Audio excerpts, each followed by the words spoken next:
Olá, sejam todos bem-vindos a mais uma aula do nosso curso de Programação em Python para Biologia e Ciências da Saúde. Na aula de hoje, aula número 4, a gente vai conversar sobre repetição de comandos. Essa aula será ministrada por Hector, Leandro e Myron. Após estudar as variáveis, chegou o momento da gente dar uma introdução à noção de comandos de repetição. Os comandos de repetição, eles são os comandos que permitem que um trecho de código seja repetido um número fixo de vezes. Com a possibilidade de repetir a execução de um trecho de código múltiplas vezes, nós podemos criar programas cada vez mais complexos, permitindo-nos aproveitar da capacidade dos computadores de realizar cálculos extremamente complexos. O comando que faz um computador moderno repetir operações um número fixo de vezes é o comando de repetição, ou for, em inglês, que às vezes é referenciado como para, faça em português, ou até mesmo como laço. É bem comum vocês encontrarem esse termo laço na programação. Fundamentos. Para a gente exemplificar como o conceito de repetição funciona, a gente vai supor que a gente vai mandar o computador escrever em um quadro a famosa frase "eu não fiz isso", 100 vezes. Para usar o comando for, que indica que o outro comando deve ser repetido, é preciso de uma variável especial que é definida como iterador ou contador da repetição. Existem diversas formas de trabalhar com iteradores e estruturas de repetição, mas inicialmente vamos fazer uma iteração puramente repetitiva, ou seja, apenas que o comando seja repetido 100 vezes. De tal forma, podemos usar o comando for da seguinte maneira: for, variável de iteração, in, campo de iteração, um comando a ser repetido. Então, para usar o for, a gente vai seguir essa estrutura. A gente tem o for, aí a gente vai colocar a variável, que vai ser iterada, o campo de iteração, 2 pontos, e embaixo a gente vai colocar o comando que deve ser repetido. Vai ficar um pouco mais claro quando a gente estiver indo para a IDE. A variável de iteração ela pode ser nomeada com qualquer identificador válido de variáveis em Python. Tradicionalmente, ela é nomeada com I, J ou K. Então, o nome da variável é um nome que você mesmo escolhe, a variável de iteração, mas é bem comum você encontrar I, J ou K em programas. Então, é importante observar que o comando a ser repetido fica na linha seguinte ao comando for, e alguns espaços recuado à direita. Estes espaços de recuo chamam-se indentação. Para que um comando seja repetido por uma estrutura for em Python, é necessário que essa indentação exista. Caso você não use indentação, o comando não será repetido. Assim, um programa no qual o comando a ser repetido não está indentado não vai repetir o comando, pois o interpretador entenderá que o comando não está subordinado à estrutura for. E a gente tem aqui for, variável de iteração, campo de iteração e o comando a ser repetido. Aí, como vocês podem ver, um comando a ser repetido, ele está na mesma linha, no caso, na mesma posição que o for, não é correto. Ele teria que estar um pouquinho mais na frente, que é o que a gente chama de indentação. A situação anterior, inclusive, causaria um erro de execução, pois o comando for espera que exista pelo menos um comando indentado para ser repetido por ele. Para fazer a indentação, o próprio PyCharm já vai dar o espaço necessário assim que você terminar de digitar a linha do for e passar para a linha seguinte. O número de espaços pode variar e a tecla Tab também pode ser usada, mas recomendamos fortemente que você use sempre 4 espaços quando for fazer a indentação. Agora sim, o chamado campo de iteração, na forma geral do comando for, deve ser uma lista de valores. Assim, adiantando um pouco o assunto de listas, temos a seguir um exemplo de repetição. Então, a gente tem um exemplo aqui, for i in 1, 2, 3, 4 e o print i. A gente vai ver agora a execução dele na IDE.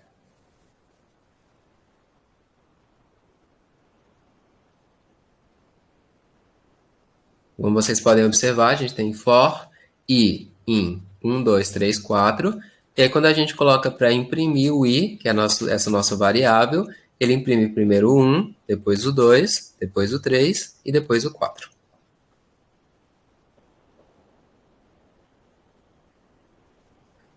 No caso anterior, o comando for repetirá o comando print 4 vezes, uma para cada valor na lista. Então, 1, 2, 3 e 4. Porém, quando queremos repetir um comando muitas vezes, como por exemplo 100 vezes, não será nada prático escrever a lista de valores por extenso, como em for e in 1, 2, 3, 4, até chegar no 99, até chegar no 100. Então, felizmente, Python nos provê uma função chamada range, que gera uma lista de números inteiros em sequência. Esta função recebe usualmente dois argumentos. O primeiro é o limite inferior da lista e o segundo é o limite superior. O limite inferior é incluído na lista, mas o limite superior não. Assim, por exemplo, se você quiser gerar a lista 1, 2, 3, 4, pode usar, ao invés disso, a função range 1, 5. Se você quiser gerar a lista 1, 2, 3, 4 até chegar no 100, você pode usar a função range 1, 101. A função range também aceita que se informe apenas um argumento, como em range 100, que seria uma abreviação de range 0, 100. Nesse caso, ela vai gerar a lista de números de 0 até 99, ou seja, 100 números.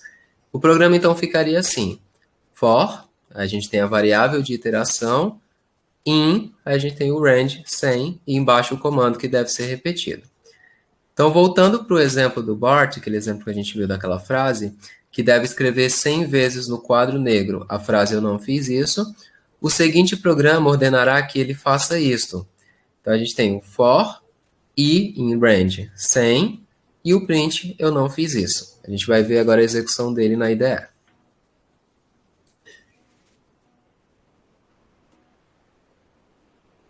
Olha, como vocês podem ver na linha 1, nós temos for i, que é a nossa variável, em range 100, e embaixo na linha 2, print, eu não fiz isso. Então, ou seja, a gente está passando para o computador que ele deve imprimir 100 vezes a frase que a gente colocou. E aí, como vocês podem ver na execução aqui embaixo, tem a frase eu não fiz isso impressa várias vezes.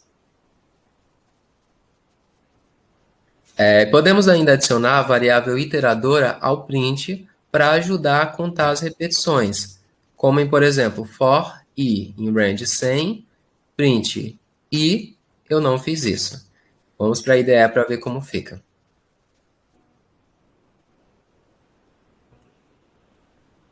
Então, diferente do exemplo anterior, agora a gente tem os números na frente para identificar. Então, o i, que é a nossa variável que está sendo iterada, ela vai mudando de valor a cada iteração. Então, cada vez que o loop volta, o nosso i muda de valor. Então, como vocês podem ver, temos a frase sendo repetida várias vezes e na frente dela a quantidade de vezes que ela já foi repetida, o número representado.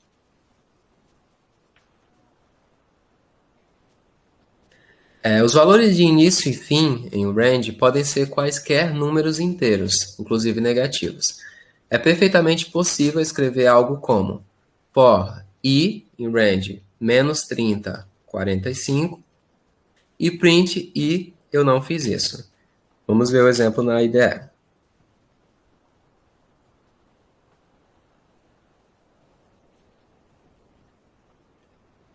Então, como vocês podem ver, nós temos na linha 1 o nosso for i em range menos 30, 45, e na linha 2, novamente, o nosso print imprimindo o número, no caso da iteração, e a frase eu não fiz isso.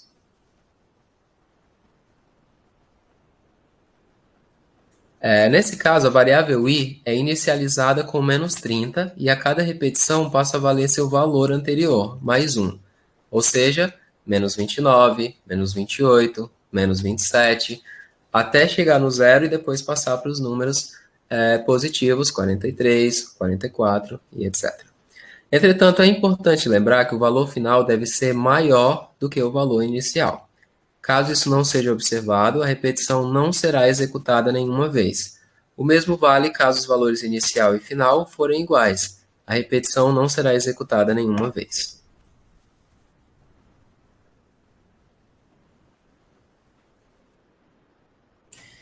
Os vários comandos subordinados a uma repetição. Como foi visto, em Python, que se define se um comando está ou não subordinado a uma estrutura de repetição como for, é a indentação do programa. Veja o programa a seguir. Quando a gente vê o for i em range 5 e os dois prints, eu não fiz isso, brincadeirinha, a gente percebe que o for ele está em um nível de indentação e os dois prints estão no nível de indentação maior que o do for. Ou seja, eles vão participar das iterações desse for. Nesse exemplo, as duas fases foram impressas alternadamente. Se a gente for fazer esse exemplo na IDE,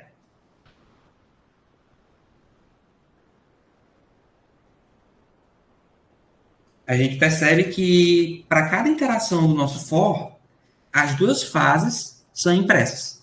Ele sempre imprime um eu não fiz isso e um brincadeirinho para cada vez que o for é executado.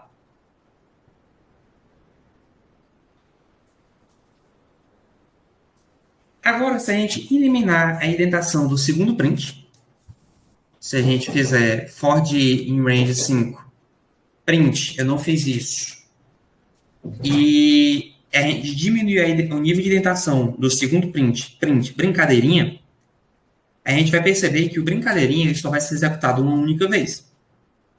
A gente pode ver isso quando a gente executar ele na IDE. Mas a gente pode ver, o eu não fiz isso, ele foi executado 5 vezes. Já o brincadeirinha, ele só foi exibido uma única vez após a execução do for.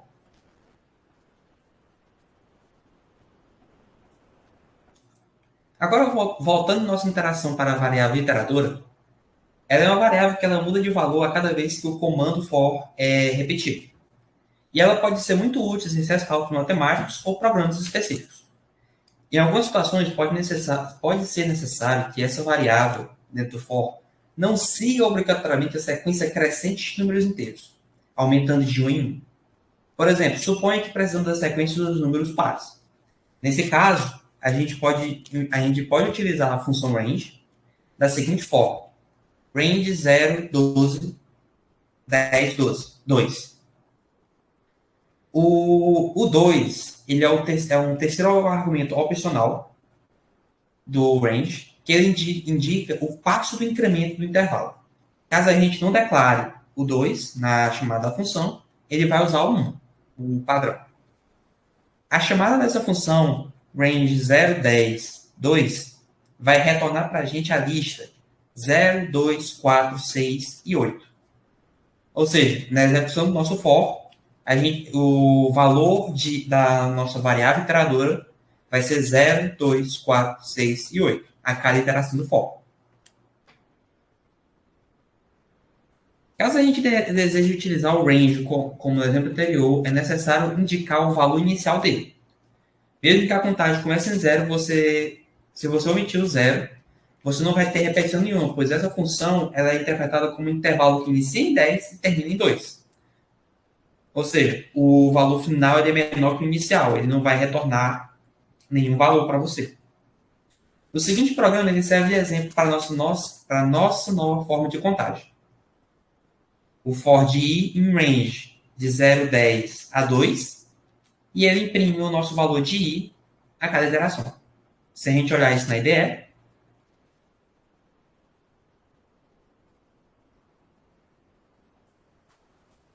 a gente pode ver que ele retornou para a gente o 0, 2, 4, 6 e 8. Ele começou no 0, avançou 2 valores a cada iteração do for e parou antes do 10, ou seja, no 8.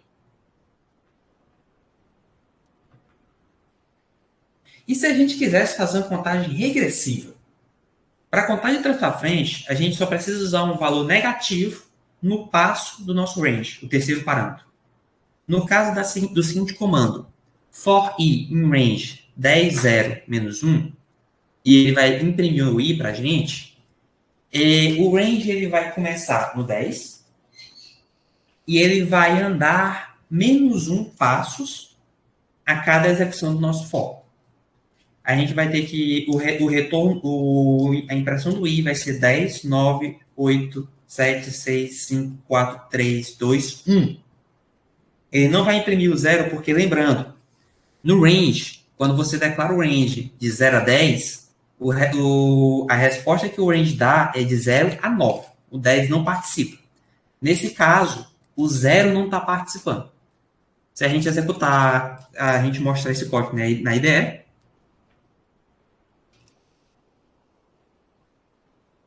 né, esse aí não, esse aí. A gente vai ver que ele vai começar imprimindo 10 e a cada iteração do nosso for, ele vai diminuir um passo até ele chegar no 1 e imprimir o for.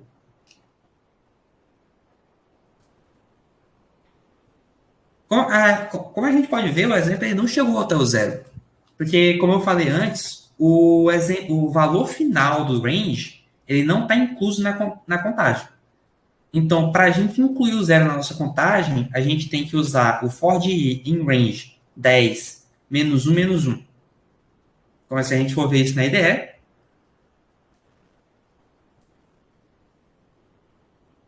a gente vai ver que agora ele imprimiu o 10. Ele começou no 10, 9, 8, 7, 6, 4, 5, 3, 2, 1, 0 e fogo.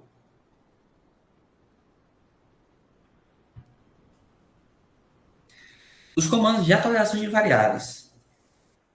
Antes de prosseguirmos com o estudo de comandos de repetição, vamos aprofundar um pouco o conhecimento a respeito dos comandos de atribuição visto anteriormente. Em Python, existem comandos que simplificam determinadas instruções de atribuição, que são muito comuns. Por exemplo, é muito comum a gente incrementar o valor de uma variável com x igual a x mais 1, onde estamos adicionando 1 ao valor de x. Python permite que, ao invés disso, você escreva simplesmente x mais igual a 1. O efeito dessa instrução é o mesmo, adiciona o valor 1 ao valor de x. Similarmente, existem comandos para subtrair, menos igual, multiplicar, vezes igual, e dividir, barra igual, uma variável por outro dado valor. Adicionalmente, também existem os comandos barra barra igual e o porcento igual, que eles atualizam uma variável com sua divisão inteira ou o resto de divisão inteira. Bom, os usos avançados do for. A gente pode fazer bem mais coisas com a estrutura do for, além de contar e apresentar sequências de números. A gente pode, por exemplo, usar o for para acumular valores de cálculos repetitivos, como, por exemplo, o valor de uma compra de supermercado. Esse tipo de cálculo é denominado somatório e ocorre com bastante frequência em problemas de programação. Um somatório é o valor da soma de uma lista de números. Muito bem. Se a gente levar em conta o que já foi estabelecido, que um somatório ele é a soma de uma lista de números, e a gente pegar, por exemplo, essa lista, onde vai representar o valor de cada item de uma compra, que vai ser 34, 18, 127, 36 e 23, o somatório vai ser igual à soma de todos eles, que vai dar igual a 238. Na hora de programar isso, a gente vai ter o código a seguir, que vai ser justamente total igual a 0, for, preço item, in, a lista, 34, 18, 127, 36 e 23, os dois pontos, total mais igual, preço item. Novamente lembrando, o mais igual vai ser a mesma coisa da gente pegar o valor atual do total e somar com o valor atual do preço item. Isso vai fazer atualizar o valor do total a cada iteração do for. Quando ele terminar de fazer as somas, a gente vai imprimir o valor do total. Agora eu vou mostrar na IDE.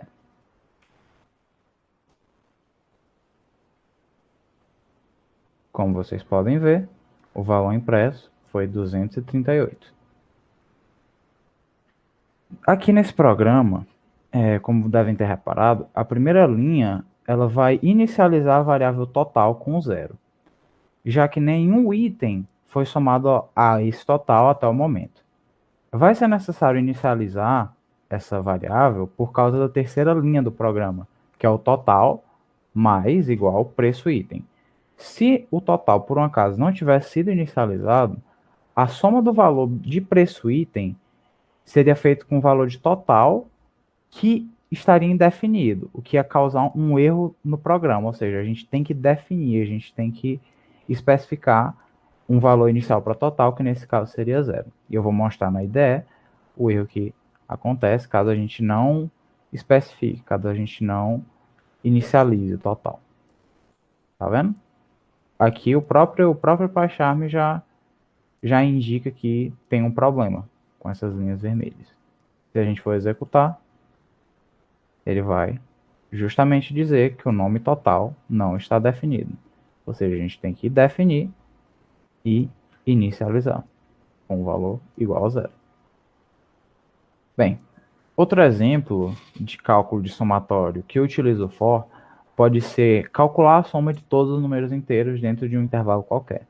Digamos que a gente queira calcular a soma de todos os inteiros entre 1 e 100. O que a gente pode fazer? Nós podemos calcular o somatório da seguinte maneira.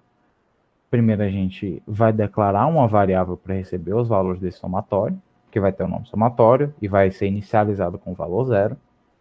Depois a gente vai utilizar o range mais uma vez, e a gente vai ter for i in range 1 a 101.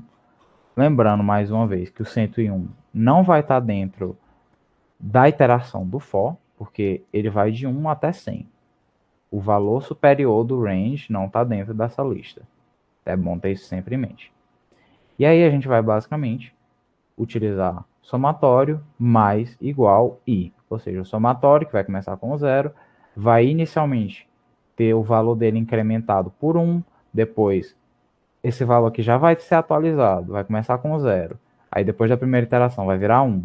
Aí na segunda iteração a gente vai ter 1 mais 2, que vai virar 3, depois 3 mais 3, que vai virar 6, 6 mais 4, que vai virar 10 e por aí vai. A cada interação a gente vai somar o valor do i ao somatório e quando chegar ao final a gente vai imprimir esse total, que vai dar 5.050, como eu vou mostrar na ideia.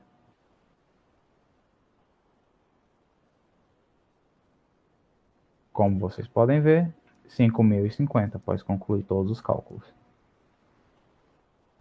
Tomando o exemplo anterior como base, é possível a gente generalizar ele. Do que eu quero dizer com isso? A gente pode escolher os n primeiros números para fazer esse cálculo, para fazer essa somatória. Como é que seria esse programa? Primeiro, a gente ia ter uma variável n, que ia ser declarada e inicializada com o valor de input. Relembrando a função input, ela vai exibir esse texto para o usuário e ela vai receber o que o usuário digitar na IDE, e essa resposta, esse texto do usuário, ela vai ter que estar dentro desse int, porque é importante converter, é necessário converter o valor de input, que vai ser uma string, uma cadeia de caracteres, em um número inteiro mesmo. Por isso a gente vai usar a função int, que nem está aí. E a gente vai receber esse valor digitado pelo usuário e vai seguir a execução. E aí, é semelhante ao que a gente já tinha feito antes. Primeiro vamos declarar a variável somatório, inicializá-la com 0, e aí a gente vai usar mais uma vez o for com o range indo de 1, e dessa vez a gente vai até n mais 1.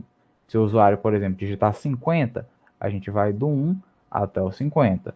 Se o usuário digitar 60, o range vai 1 até o 61. E lembrando de novo, no caso, a gente vai excluir o valor superior, a gente vai excluir o valor final do range, a gente vai pegar o que vem antes dele, ou seja, se o n for 50, vai ser n mais 1, que vai ser 51, e o 1 vai do 1 até o 50. E aí no final, depois ele fazer esse somatório, ele vai imprimir. Vamos colocar como exemplo aqui na IDE. A gente pode ter, vou usar o mesmo exemplo de antes. Se a gente digitar 100, por exemplo, o valor é o mesmo. Se eu executar mais uma vez e eu digitar, por exemplo, 50, o valor já é diferente, que nem vocês podem ver. E aí vai ser um programa que vai depender do input do usuário, da entrada do usuário. Semelhante ao somatório dos n primeiros inteiros, nós também podemos fazer um programa para calcular a fatorial de um número. O que consiste a fatorial de um número? Ela vai ser o produto de todos os números entre o número 1 e o número dado. Por exemplo, a fatorial de 5 é a mesma coisa de 1 vezes 2 vezes 3 vezes 4 vezes 5, que vai ser igual a 120. Como já sabemos como calcular um somatório usando a programação, a gente pode mais uma vez ajustar o programa para calcular a fatorial do número que nós desejamos. De novo, nós vamos ter n, cujo valor vai ser igual ao input do usuário transformado em um inteiro, propriamente dito. A gente vai ter fatorial, que nesse caso vai começar com 1, porque a gente vai, dentro do for, tá multiplicando ao valor do i. A cada vez que o i for incrementando, a gente vai multiplicar, por isso é importante começar com 1. E, nesse caso ainda, o for, ele vai começar com 2. Por que o for vai começar com 2? Porque o valor da fatorial, ele já é 1. Então, não tem necessidade da gente repetir essa multiplicação. Porque 1 vezes 1, obviamente, vai dar 1. Então, a gente começa do 2. E depois que ele fizer toda essa iteração, ele concluir o for, a gente vai imprimir esse valor. Vou mostrar como exemplo na IDE. Se a gente digitar o 5, como foi o exemplo dado, o valor é 120. E, por exemplo, a gente digitar a fatorial de 10, o valor é esse daí. Existem situações em que queremos que a própria estrutura de repetição seja repetida um número de vezes. Como a gente já viu, o for é um comando que pode ter outros comandos subordinados a ele. Até o momento a gente só viu o print. Mas, como o próprio for é um comando, é perfeitamente possível a gente ter um for subordinado a outro for. Por exemplo, se a gente quiser imprimir na tela a tabuada de 4, ela pode ser feita dessa seguinte maneira. Como a gente já viu antes, for j in range 1 até 11, e aí ele vai exibir o print. 4 vezes o j, que ele vai multiplicar pelo iterador. Como eu vou exibir na IDE, aqui. O resultado que nós temos é da tabuada de 4. Perfeitamente. Mas e se a gente quiser imprimir a tabuada dos 10 primeiros números? Nós podemos substituir o 4 por uma variável i, que por sua vez vai ser a variável iteradora de um for, que também vai ser repetido 10 vezes. Seguindo o formato que está aí. Nós vamos ter primeiro for i in range, do 1 até o 11, for j in range, do 1 até o 11. E aí nós vamos imprimir a multiplicação dessas duas variáveis. Como vai funcionar? Primeiro a gente vai ter a primeira iteração do i, ou seja, o i vai valer 1, e aí a gente vai ter todas as 10 interações do j. Ou seja, o j vai valer de 0 até 10. 0, 1, 2, 3, 4, 5, 6, 7, 8, 9, 10. A partir do momento que terminou esse for do j, é que o for do i vai para a próxima iteração. Ou seja, o for do i vai valer 2, mais uma vez, o j vai do 1 até o 10, e aí o i vai valer 3. E segue esse processo até o i chegar ao 10. E aí vai ser impresso em toda iteração do j essa multiplicação. Nesse caso, a gente vai ter um alinhamento de estruturas, pois um for vai estar subordinado ao outro. Eu vou mostrar na IDE como isso funciona. Como vocês podem ver, ele imprimiu as tabuadas aqui, do 1 até o 9, do 1 até o 10, como é possível ver. O problema anterior é que nós vamos ter todos os 100 valores das 10 tabuadas impressos na mesma coluna, um após o outro. Isso fica muito difícil de visualizar, como vocês mesmos devem ter visto. Nesse caso, é mais interessante que a gente imprima o título antes de cada nova tabuada, que nem estava sendo mostrado aí. Primeiro nós vamos ter o for do i, que vai do 1 até o 10. E aí, dentro desse for, nós vamos imprimir tabuada. Primeiro, print tabuada de, aí o valor do i.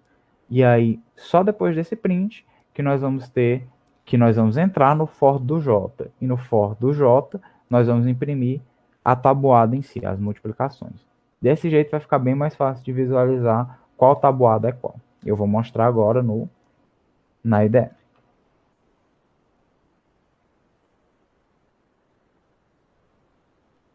Que nem vocês podem ver, nós temos primeiro tabuada de 10, tabuada de 9, tabuada de 8, tabuada de 7, 6, 5, 4, 3, 2 e 1.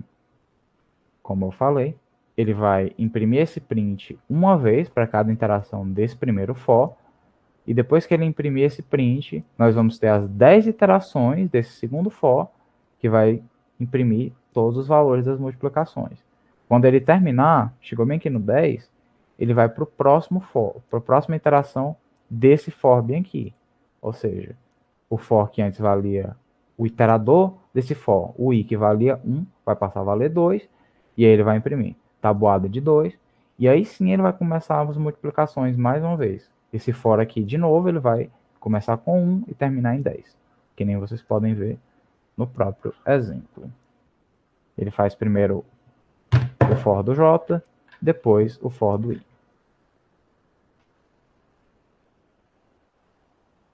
Por último, nós vamos falar de um comando de repetição alternativa, porque em certas situações, o uso do for não é o ideal. Vamos tirar, por exemplo, que a gente queira executar repetidamente um grupo de comandos dado uma certa condição, dado que uma certa condição seja verdadeira. Não é possível realizar essa operação utilizando for.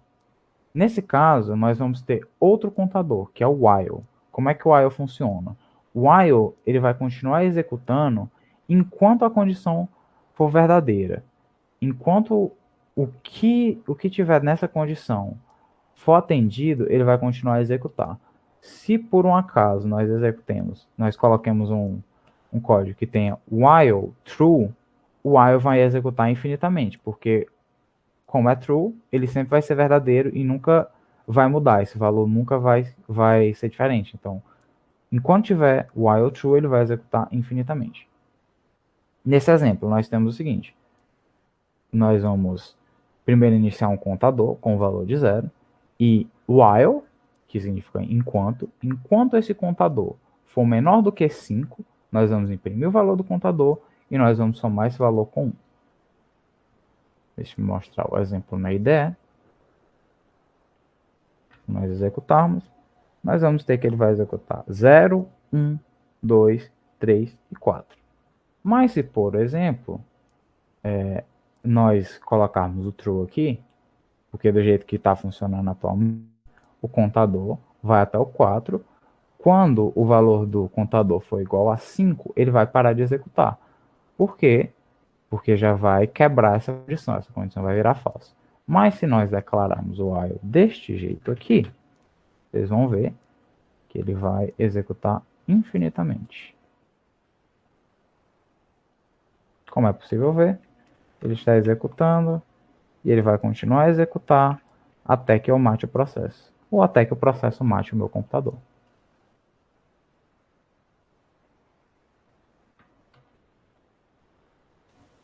E foi basicamente isso, gente. Lembrando mais uma vez que temos uma atividade na nossa plataforma e nos vemos novamente na terça-feira na nossa aula viva às 18 horas.